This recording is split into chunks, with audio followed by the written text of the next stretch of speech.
what do you call it, little daisies on the graves, and we picked out a few of those. And I met the lady in that they named Harper after. She was an Indian lady, and her husband was white, and I got to meet her one time. So it was kind of interesting things that happened. Mm-hmm. Did you ever want to move back to Harper after you left? Well, I'd love to.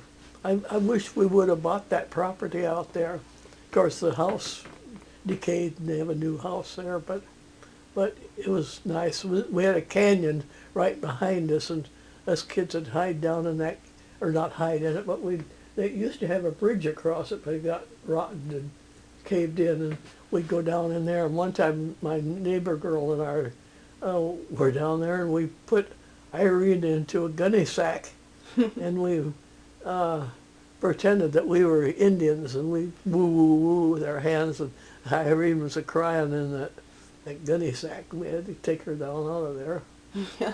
I bet she wasn't very happy with you. Yeah. Yeah.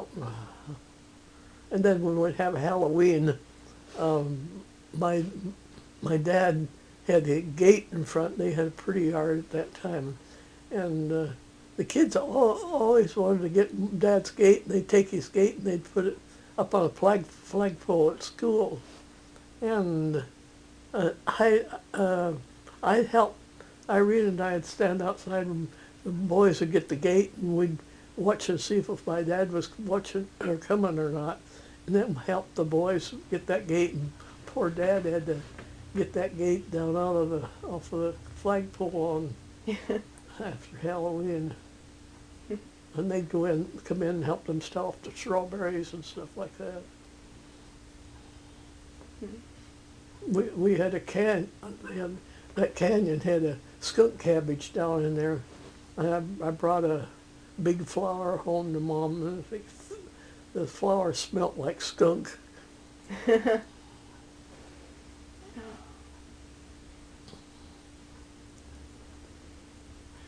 was fun. I liked it out there. I wish we would have saved Mom's house, or else Phoebe's house. Mm-hmm. At one time we could have bought Phoebe's, had a little Ford that those that just had, no, it didn't have a rumble seat in back. Some of them had rumble seat, but it didn't. But it went for only about $1,000, something like that. I know Irvin was real disappointed that they didn't let him have it. This had been real valuable. And when after Phoebe died, when they made she made her will up, she cut me off of the will for some reason or other. And the rest of them didn't want to tell that.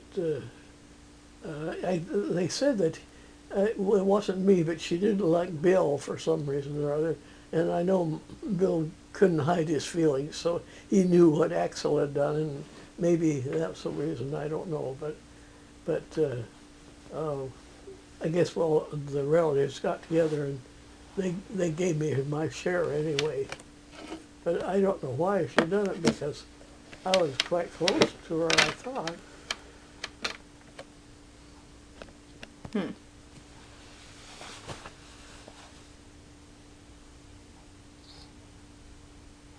So how many brothers and sisters did you have? I had, let's see, there was 8 of us. And there was Mabel and Phoebe, Clarence, and Melvin, Edna, Esther, and then myself and Irene.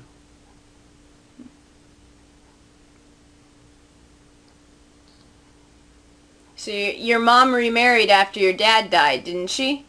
Yeah, she married old Dad Dillard. She came here to live, and And he was a pretty good looking guy in those days.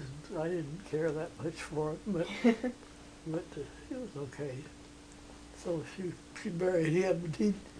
He moved in with her. She had a house there, and it was over on Natchez. Back in those days, Natchez Avenue was a pretty street. It had lots of trees all along it, and it was okay back then.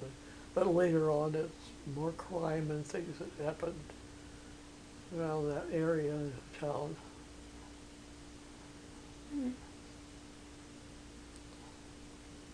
When you were a little girl, what did you want to grow up and do?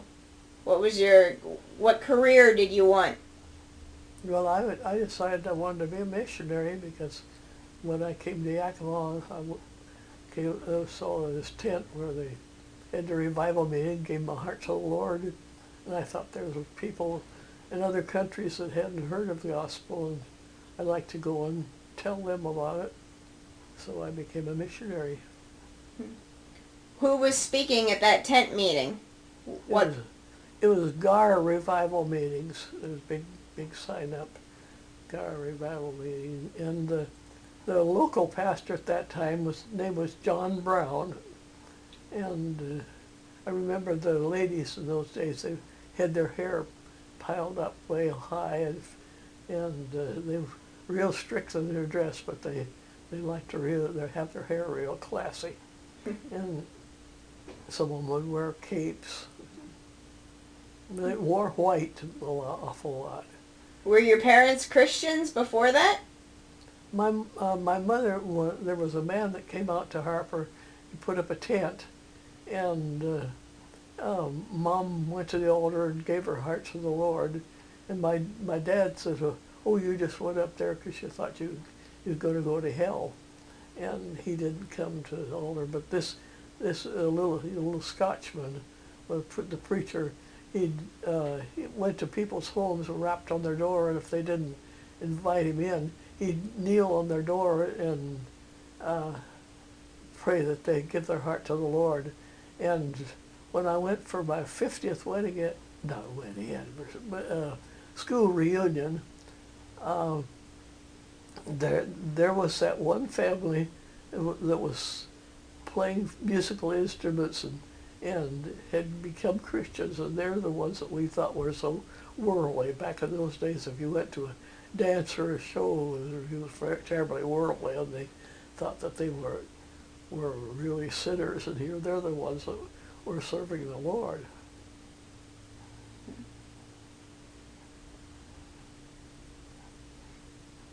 So why were movies considered sinful back when you were a kid? Why did the church think they were bad? Well, because sometimes there were things in the movies that weren't too good. Maybe kind of a sex scene or murder or things like that. And so they were real strict.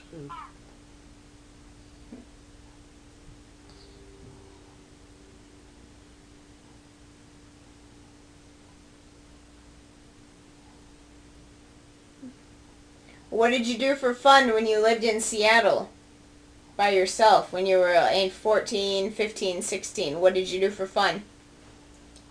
Oh, for fun, I didn't have time to have much fun. I worked in people's homes, and after I went to school, first year of high school there, and I had to wash the woodwork or do their dishes, or if they had beds that needed made or whatever. Or mainly, I'd take care of their the little kids if they while their parents worked.